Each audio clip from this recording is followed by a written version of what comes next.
Get out the insurance cards, get out the copays. The office is open, my friends. Brought to you by drroto.com.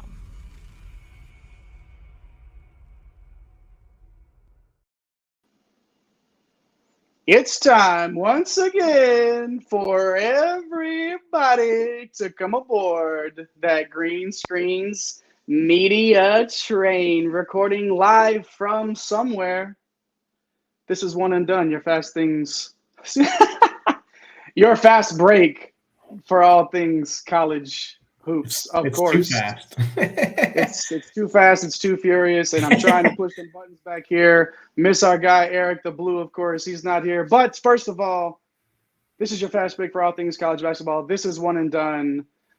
I am the conductor of the aforementioned Green Screens Media Train. My name is Jay Heinrich. You can follow me on Twitter at Dr. William Cannon. On tonight's show, of course, we're going to hit on little transfer portal updates. Like always, Mike's going to give you his top 300, updated top 300 as well. We got 5 breakout candidates from the Power 5 conferences, or from the Power conferences, I should say, and 5 mid-major stars to watch. Now that we got through all that, let's get to the man we're here to see, El Capitan himself. You can follow that man on Twitter at MCHolland34.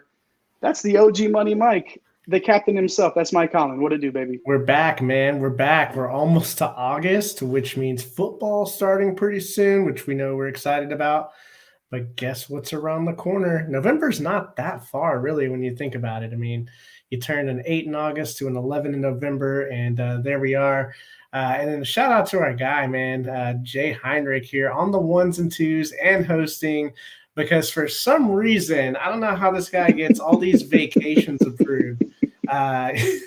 Yours truly at Fantasy Nav, Mr. Eric Romoff, is somewhere on the beach still. Like, we don't even have an update. Like, he's just at the beach. I've never heard of anyone taking, just 2-week vacation.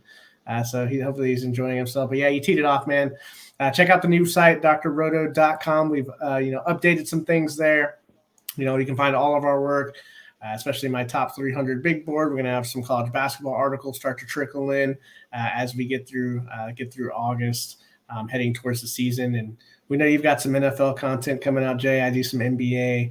Eric dabbles in pretty much everything since he gets to take all this time off. So, yeah, man, I'm doing great. And, I'm ready to talk about, man, we had some interesting news drop earlier today that we had to add to the show. And I'm excited to talk about some guys that maybe don't get as much love, but in the mid-majors later on. So it'll be a lot of fun. Yeah, had to add to the show sheet. Definitely a big topic, especially because we've been hyping up the West Coast basketball. So some stories from out there. But yeah, we're happy to be here tonight for you guys and gals, of course. Don't forget, again, our guy on vacation, Eric the Blue, will be back very soon. We miss him. You miss him. We all miss him. It's all great. You can see scrolling at the bottom of your screen here at One and Done CBB is where you can find the Twitter page for this show. At Get Green Screens is the main Green Screens Media Twitter page. Once you go ahead and give both of those a Twitter? follow. Oh, it's X now. You're Yeah, right. like- And X gonna give it to you. X gonna give it to you. Hey, I saw that he Here we stole go. I'll mute now. Go ahead. He stole that's like a letter from a type of text, a font that you could buy for $30. I read, and I saw it. I looked at it. But you know where I saw that? I saw it on X. So that doesn't mean that it was true. But anyways, go to X and follow us. Go to Twitter if you want. I got a Threads account coming up. I know Mike does too. We're gonna have to get into that once this Bird app collapses, because it's bound to happen. But Mike, let's cut to the chase here. We've been burying the lead here long enough. Man. Why don't we get to some news and notes and some transfer portal stuff too? But let's go ahead and lead off with the item that you and I talked about earlier that we had to add to the show sheet a little bit late, and that was a health scare for Bronny. Yeah, man. Kind of out of nowhere, right? Like, we get the message on the phone, and then the Twitter alerts start popping up that Bronny James, the incoming 5-star freshman combo guard, who is obviously the son of LeBron James. If you've been living under a rock, yes, that is happening. Doing some summer workouts. They're about to go on a a trip, right, to do a foreign tour, and crazy, man. He just collapsed, and just a scary situation, cardiac arrest, right? And yeah, luckily everything seems to be going okay, especially, not even 24 hours later. Kind of a similar situation last year to what we saw with Vincent Wuchukwu, the 5-star big man that we didn't get to see till January. So I don't know, man. I don't know, especially with his profile. I mean, they're saying cardiac arrest, like that's serious. I don't know if we're going to see him what LeBron, is going to want to do with it, for his son's best interest. I don't know that we see him play, man. I don't. Just where are you at on this, and how shocked were you by the news? Like, it's obviously with something like this, right? It's the player's health that comes first, right? Their well-being, their livelihood, and obviously, thoughts go out to Bronny and the James family and the USC family as well out there. That's obviously a scary situation to have to be a part of, but obviously this puts a little bit of a damper on that Trojan backcourt, but that takes a backseat to everything else in terms of, the bigger picture. We want to make sure that he's healthy for the long term. You think he's going to play, man?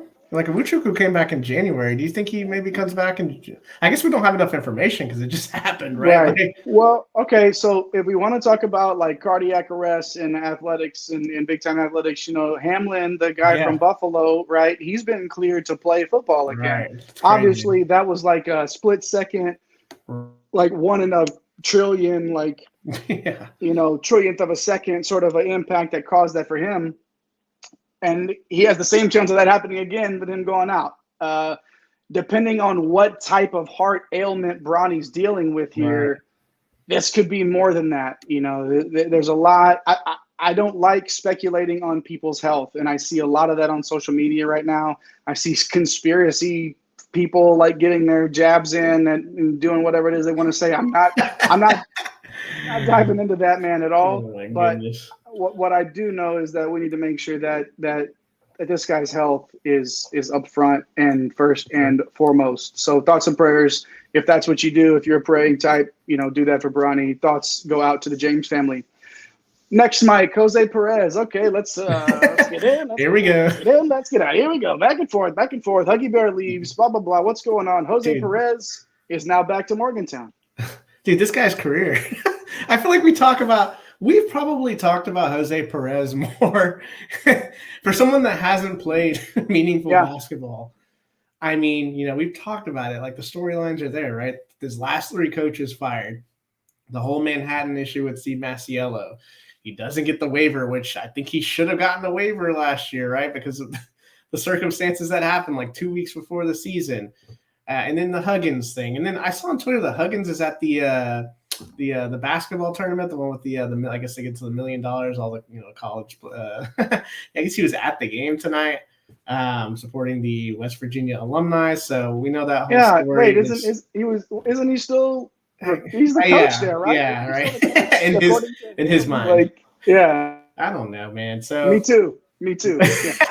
Yeah, exactly. I don't know what to. I guess this is Eric. We were talking about this in our text thread, and Eric brought it up. This seems like an NIL thing. Maybe West Virginia, we know, is had pretty good deals with the NIL here, and guys want to stay. But maybe this is a case of Perez just doesn't want to go anywhere after all this movement in his career, right? I mean, he's gone all over the place, and I think he just wants to play some ball, and he's already kind of settled into this West Virginia thing. There was some thought that maybe Michigan would get involved, but Josh Eiler, man, the new head coach, I assume the new head coach for all intents and purposes, at least, for his name's on the door anyway. Yeah, his name's on the door. I mean, we know he's a talented scorer. He's going to be super fresh. Man, you look at the squad, man. Like, Eiler able to keep Jesse Edwards, Kurt Teresa, Raekwon Battle. He even picked up Quinn Slazinski, who we talked about the whole St. John's mess where he came over from Iona to join Patino.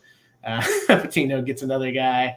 Quinn heads out. And then like 48 hours later, he's on this West Virginia squad. And you're like, wait, 2-3 weeks ago, a month ago, we were like, man, are they going to be able to salvage it?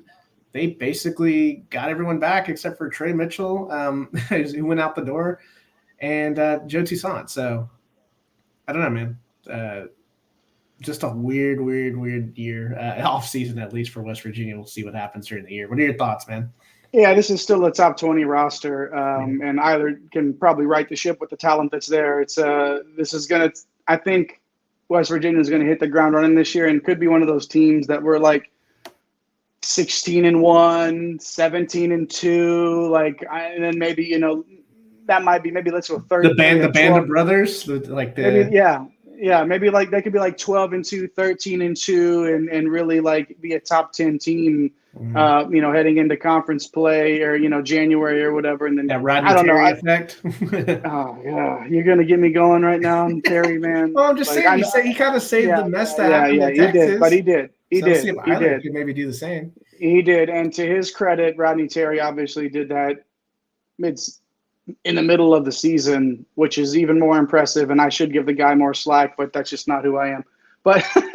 But yeah, this is probably still a top 20 roster to start the season, and I would bet that they will get into the top 10 at some point before they come back down a little prediction. Bit. Yeah, there you go. All right, hey, while you're here, thanks for watching us. Make sure you hit those like and subscribe buttons. Do your part in the Green Screens Media universe. Make sure you turn on those notification bells so you don't miss anything that we're doing. Like, oh, I knew this is what I wanted to talk about. The waiver bit. It is such. There are no guidelines to the waivers, right? And that guy of all people that should have gotten a waiver, it just doesn't make sense. And he was denied. It makes zero sense. And I've talked about this plenty of times, Mike. There's going to be some people this season that I think we will not see play that are expecting to be on some of these rosters who are not going to get waivers. That is going to be a show all on its own here on One and Done for sure. And you're covering it. I'm taking that portion of the season off. Yeah, you do that. Absolutely. Moving on, couple more news and notes here. Xavier. Oh, well, say this name, man. Hold on. Let me get this one. We're gonna go Yiddish Namiksha. Yeah. Yiddish Namiksha. Yiddish Namiksha. Yeah, it is. And because I'm having such a hard time saying it, I can't put him in like all world name. I gotta learn it first. That's all Once difficult. It flows off the tongue. Once it flows off the tongue, which we're gonna hear it because he's playing for Xavier. Yeah. He's 21-year-old Mike that's committed to the 2023 class. For Xavier. Yeah, and he's going to be available immediately. 6'7". Just watched some YouTube film on him the other day, and I mean, yeah, great. It's just his highlights, right? But yeah, he looks like he can play some ball, be an impact player at that age too. You look at kind of what he's done early in his career. I mean, his team won the NKL championship, and he was the Final Four MVP. So he's got some talent. With the recent news, and we talked about this, I believe it was last show, with Jerome Hunter. We don't know what's going on with him. He's just out. Obviously, with college athletics, you don't, maybe not going to quite get the entire, story, but, he's out for the foreseeable future. Who knows what's going to happen with that? And then we've talked about it, Jay. Zach Freemantle the last couple of years, man, just injury after injury. So this is a guy that could come right in. He's got professional experience, can come right in and play some meaningful minutes. Lost a lot of starters on that Musketeer team, Mike. There's minutes to go around, right? I don't know. This is we both watched some highlights of this guy, and not one time in all the highlights that we watched could we get a clear pronunciation of his name. I feel like maybe I mean, I tried, but it just didn't happen that way.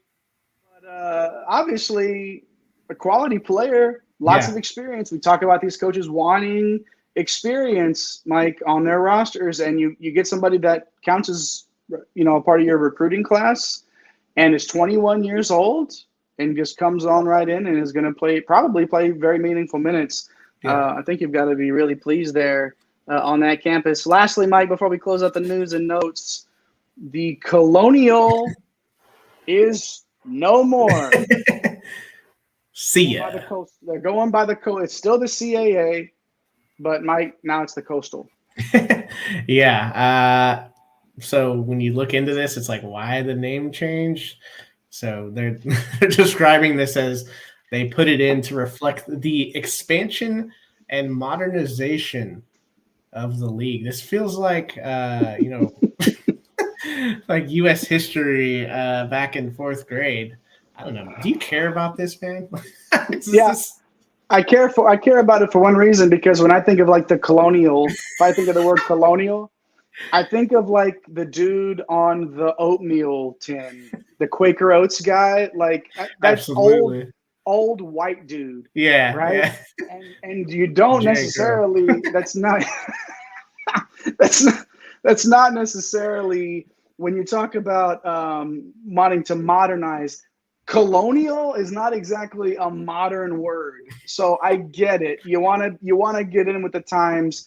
You want to hop in. Coastal, actually, it does have a nice ring to it. I'm gonna give them credit for that. Right. This is just one of those things where it's just funny. I don't know. Like, it's but this is what we're talking about right now. It's the silly season, right? And we're trying to figure this out. But hey, it's good. It's not like it's going to take a bunch of getting used to. It's not like I was talking about the Colonial Conference. Well, hey, it's go ahead. This is better than maybe the Big 14 or like the Big 10 having 14 teams, or all the mess we've had. The Big 12 has 10 teams. The Big 10 has 14. The Pac-12 has 27. The Big 10 has 40, and they all got into the tournament somehow last season. Yeah, so I know. So yeah, we got bigger fish to fry than the Colonial to the Coastal. Call me Coastal, baby. Let's do it. Hey, man, for sure. Appreciate y'all hanging out with us tonight. Make sure you hit those like and subscribe buttons. Of course, do your part in that Green Screens Media universe. We're trying to grow this thing. Don't forget. Get over to drroto.com right now. You can find Mike's work in college basketball over there for free. Free, I believe it is. Either way, go ahead and check that guy's work out real fast over at drroto.com. And fantasy football season's coming up as well. We know you're looking for your site, your sort of, what you're wanting to grab onto there for your fantasy football needs. Make sure you hit over to drroto.com to do that. All right, Mike, let's move on now out of the news and notes. What else we got cooking tonight? Got some breakout candidates. Yes, Mike. we did this last show where we brought you guys 5 guys that we thought either, and this could be for different reasons, right? Some of this could be a role, right? A bigger projected role for these guys. It could be, a case of finding a new spot and, maybe more of an opportunity, or this team, the strengths maybe fit this player a little bit more. So, and we'll see what's going on here, but we'll start it off here, man. I'll throw it on here. Chance Westry, the guard here. He's an Auburn transfer, headed over to Syracuse. He's 6'6", 190 pounds. Last year, we didn't get to see a lot of him. Only played 11 games for that Auburn squad. So obviously his stats aren't going to jump off the page, but averaged 9.3 minutes, 2.5 points, and 1 assist. He was a top 50 consensus recruit the prior year. So, we know about that Auburn squad. It was pretty loaded. And now he's coming over to Syracuse. We know new coach Autry, he's got his work cut out from him. The Boeheim situation towards the end there, right? Like, he had some talented players, obviously, but just really couldn't put it all together at the end. So Coach Autry's got his work cut out from him. And I think this is an opportunity for some of these guys to come in. With Westry coming in, you expect to, probably see him in the starting lineup along with Judah Mintz, which was a huge return for Syracuse there. So Westry and Mintz could prove to be a solid first-year backcourt for Coach Autry. And, I'm expecting to see some nice things out of Westry. I don't think we got to see enough of him last year. So, new Coach Autry, man, we'll see what he can do with this guy. There's a handful of guys, Mike, that we're always talking about that if they just got the minutes, right, if they just saw the floor. I'm not saying that Westry I don't know. Here's the deal. 9.3 minutes isn't enough for anybody to really prove themselves, right? So got to get him a little bit more than that, and we'll see what goes on here. Obviously, Syracuse, man, like it's just like it feels like the Mac Brown end of the Mac Brown era at Texas. The way that Boeheim, it just sort of started to go down a little bit, and maybe Autry can get him back to power. Let's move on now, Mike, down here to the third coast and talk about a forward for those Houston Cougars. Cougars. So Javier Francis, man, 6'8", 235, played 35 games last year. Like Westry, played very little minutes, so very little role here. Played 10 minutes a game, averaged 4.3 points, 3.5 rebounds, and just over a block shot a game. Look, he's been a bench piece for his first few seasons in college. But this year, there's not a lot of front court depth for this Houston team. One of the few weaknesses, they did very well in the transfer portal at the wing and guard position. But he's going to challenge to start alongside Juwan Roberts, who had a nice breakout year last year. So I don't know, Jay. They're here in our area. What are your thoughts on Houston and how maybe Francis could break out here? They've had a run of big men, right? Walker, White. Let's see if Francis can step up next. To Roberts, and let's see what can go on there for the Cougars. Obviously, a team that's had some success recently, right? And a team that's looking to big time, and a team that's looking to sustain that. Moving on now, Brooks Barnhizer, the guard from Northwestern, Mike, 6'6", 215. You love that size. Does a little bit of everything. Shoots free throws well. 7.6 points, 4.9 boards a game in 24.2 minutes. Had some of that opportunity there last year, Mike. That wasn't necessarily the issue, but the usage maybe wasn't there where you would want it to be if you were him, if you were a Barnhizer fan, I guess, if you will. So what's the deal? How's it going to be different this year for him? Yeah, well, Northwestern, they're getting Boo Buie back, which was a huge piece. We thought Chase Audige would come back. Name, by the way. Yeah, all-world name. We thought Chase Audige potentially could come back and they could run that backcourt back again and be one of the better teams in the Big Ten. Audige decides to go to the draft, and we'll see. Good luck to the young man in his professional career, but hey, when one door closes, one opens. I think Barnhizer, just a really solid basketball player. Should be a top option on this team next year. And I don't know, man. What are your thoughts on old Northwestern here, and how Barnhizer could maybe see a little more run? For this, it is just a matter of having more of an expanded role. Okay, this is much more about him getting that run, and being able to sort of just get that opportunity, right? 24 minutes a game. You say, well, you got run. Right. Doesn't always work that way, though, right? Mm-hmm. It doesn't always work that way. You're not always in that first option or whatever. So basically, let's see if he can get a little bit more run there. And excited to see his role expand a little bit there. Let's move over to the West Coast, which may be the best coast for some college basketball this season. Tyler Bilodeau, forward for Oregon State, 6'9", 220, which is basically the same size as Barnhizer. Honestly, it's amazing how talented these guys are and how they play these different roles with basically the same body. It's interesting to see how that pans out, even more so now when we're seeing the 6'8", 6'9" guards, Mike, right? That can and that's at every level. Especially in the pros, right? We're seeing the much more, the bigger guys are really dominating play in terms of guard play. You still have those smaller guys, obviously, but we're talking about some bigger guys tonight. Bilodeau, forward from Oregon State, 6'9", 220, 32 games last season, 19.6 minutes, so just under 27 points and 4 boards a game. So, I guess Oregon State, like, they have an opportunity here to boost, maybe,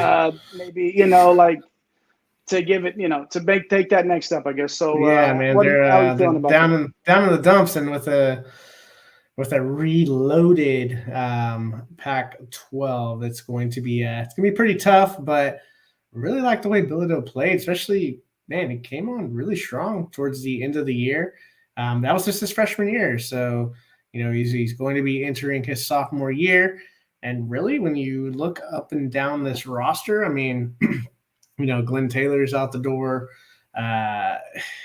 He's just one of the more known commodities on this Oregon State squad. So, I'm looking for Bilodeau, maybe be a 12-7 guy. We'll see, right? I mean, that's more of a breakout than 7 points and 4 rebounds. But the last guy on the list, man, I'll just dive right in here, is Damian Collins. He's a forward transferring from Kentucky, going to LSU. And, man, this guy is a freak athlete. He's 6'9", 210. Last year with Kentucky, not a lot of run, 8 minutes a game, 2 points, 2 boards. Essentially, but a guy that we've talked about a few times this offseason. I mean, he's a former 5-star McDonald's All-American. The path to playing time is there, and I think that's obviously what he's looking for. Obviously, getting back closer to home with some circumstances that he has to deal with personally. But when you look at it, Baby Shaq is gone. Sean Phillips headed out to Arizona State. KJ Williams, one of our favorites. He is now gone. So that front court has opened up. We do have Will Baker transferring in as well from Nevada. So obviously a big that we're used to from, what has it been, 3-4 years now, starting off here in Austin as a 5-star big man. So it's kind of a case for Coach McMahon, like 2 former 5-star, big men.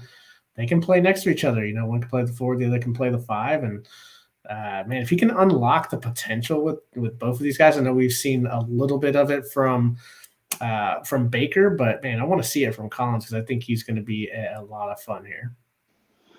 Yeah. Hope we get to see him in an opportunity. I mean, obviously, this is it's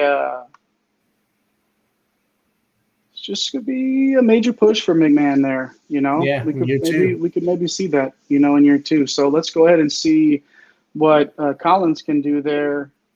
And we don't always hear about the Kentucky transfers, like the heralded guys that go to Kentucky that leave and then they just it's like we think because they were recruited by Kentucky that just means that they're going to go somewhere and be an instant star. So I think it's tough to, sort of see how this, or think about how this is going to translate. And you see it didn't necessarily pan out in, 8 minutes a game. But it's hard to get on the floor there, right? So yeah, absolutely, man. I mean, basically, you got a guy there named Sheway taking up 40 minutes a game. Kind of hard to do that. So, let's see how it goes for them. But obviously, man, big things coming. They're hoping for big things down there in Baton Rouge for those Go Tigers. Go Tigers. All right, gentlemen and ladies hanging out with us and watching tonight. I'm all over the place here, guys. What are we doing? We gotta hire these tech guys a little bit. Well, you spent it all on your I spent it all on my graphics. All on my graphics, my guys. What is going on even? I don't even know what's happening here. The conductor's corner, man. You spent all that money the other day. Spent all the damn money. Spent all the damn money. It's gone. It's gone. All right, let's move on now. We did mid-major. Oh, no, we were doing breakouts there. Let's move on now to mid-majors. But before we do, make sure you hit those like and subscribe buttons. Smash those notification bells. Do your thing in that green screens media universe. We would appreciate it very much here. 5 mid-major players to watch. Moving forward, Mike, let's start with George Washington guard James Bishop, 6'2", 180, 32 games last season, 37.7 minutes. This is a guy that was not short on run at all. 21.6 points, 5.2 assists per game last season for George Washington. Sounds like somebody we should have been paying more attention to before last year, and now he's got our attention for sure. Oh yeah, absolutely, man. He's coming off of one of the best seasons in school history. So, like, it's cool, man. Like, you watch some of his off-season interviews that he's done with local news stations, and he talks about, how he wants to come back, get his degree, finish out. And he's a guy that can do it all offensively, right? I mean, 21 points, 5 assists. I think I saw a stat that he's the first player in school history to average that since 2003. It might have been A10 history, to be completely honest with you. You just don't find a lot of guys that are able to fill it up that much and just still be able to create. I mean, this guy is basically putting up 30 points or creating 30 points. So this is absolutely awesome here. But yeah, man, the team didn't fare so well last year, Jay. What do you think about him coming back, man? It's somebody we got to pay attention to, obviously. They went 16-16 last year. This is one of those things where if they can find a way to get into the tournament, like, he can really cement a legacy there.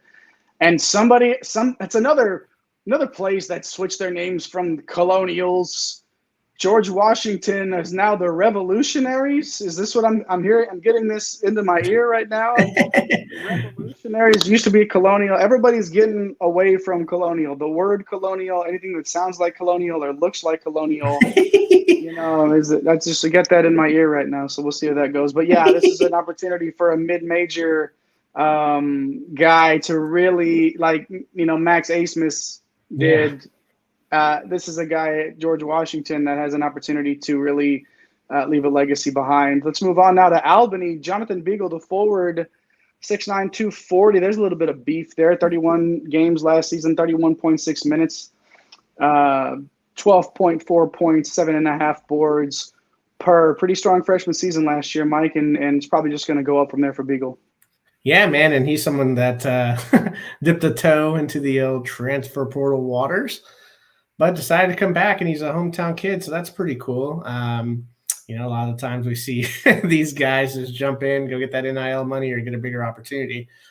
Beagle's someone that's at least going to stick around for one more game or one more season, and 12 points, 7.5 rebounds as a freshman, man. That is pretty solid. I mean, I'm expecting a big leap. We'll see. I mean, we'll see if he can take it up even another notch. I mean, is 15-9, 16-9, maybe challenge for a double-double. I don't think that's out of the question, man. So cool to see that for Beagle. You love the size, as you like to say, Jay. But yeah, tremendous freshman year, man. What are your thoughts on the crowd seeing Beagle out there again for his hometown team? Cool to see a guy in a time where there's 1,800 people in D1 and another 1,000 or whatever below that in divisions that entered the portal. It's cool to see a guy stay home, right? This is sort of stories that you see on the sports reporters on Sunday mornings, like Mitch Albom and Bob Ryan or whatever, those old guys that would sit around on Sunday morning and talk about the feel-good stories. And this could be one of them. We like to see that guy stay home, and he's very talented as well. So let's move on now. The guard from UC Davis, Elijah Pepper, 6'4", 200, 31 games last season for UC Davis, 35.5 minutes, 22.5 points, 6 boards, 3.5 dimes, 1.6 steals. Like our guy Eric the Blue says, he can chip and he can dip. A little bit there from Pepper. This guy's a bucket, Mike.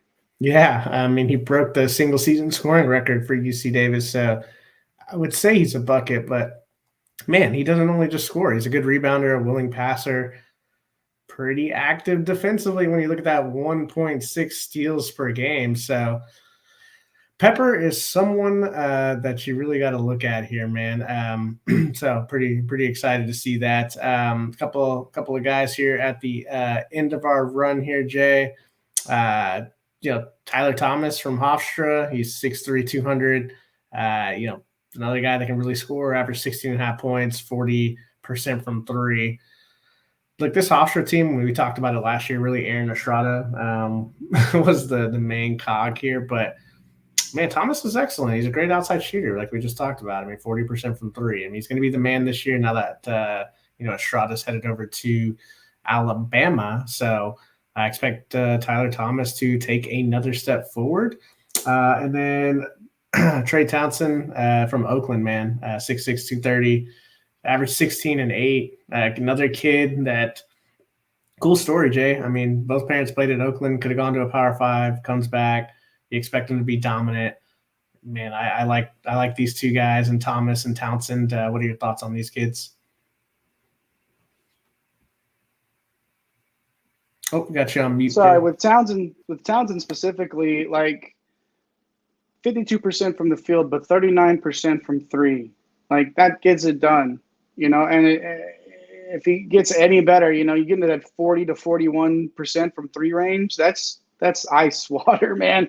You'll have to see that. And yeah, Thomas, I'd like to see him create a little bit more this year. Yeah, that's great. 16.5 points a game for Thomas. Maybe stay there, but get a couple more dimes every once in a while, man. That'd be nice to see. So these are guys, again, if you're watching One and Done on a regular basis and you're catching what we're doing, you're catching what Mike's doing over at drroto.com with college basketball, you know about these guys most likely, or you've heard us talk about them at some point. And if you haven't, then this is what we're here for, and we appreciate y'all hanging out with us and talking mid-majors, talking transfer portals. Make sure y'all leave us a comment and let us know, if there's a mid-major star that we missed. Make sure you hop in those comments and let us know. The live chat, the comments afterwards. We love to get comments afterward and reply to those as well. So head on over to youtube.com, smash those like and subscribe buttons. However it is that you're watching tonight, we appreciate you for sure. And that's a little bit of the mid-major talk, not the mid-major minute, not that our guy, El Capitan does, but definitely some mid-major talk, and we don't shy away from that here on One and Done for sure. Mike, it's been hectic over here. I'm sure you got watching me on this screen frantically move around, and luckily we had somebody that's not ever too far away step in a little bit and help clean it up towards the end. So we appreciate our guy, Eric the Blue, who did not get in the comments this time, but that's okay.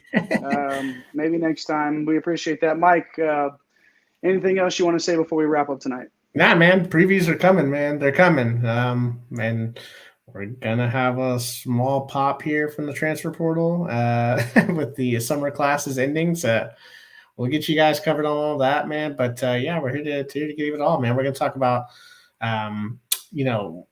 we talked about these mid-major guys. Like, I want to spend some more time on these guys because, they deserve the spotlight, and you'll know who these guys are come March. Like how big was it, having us follow? I think when we did our mid-major preview, we did 10 teams. I think 6 of them made it to the dance, and we were talking about guys like Max A. Smith. We were talking about, FAU was in there. We were talking about their team. So just cool to, give these guys a little bit of shine. You don't necessarily see that, on some of the biggest stages. So definitely cool to do that, and we want to continue doing that.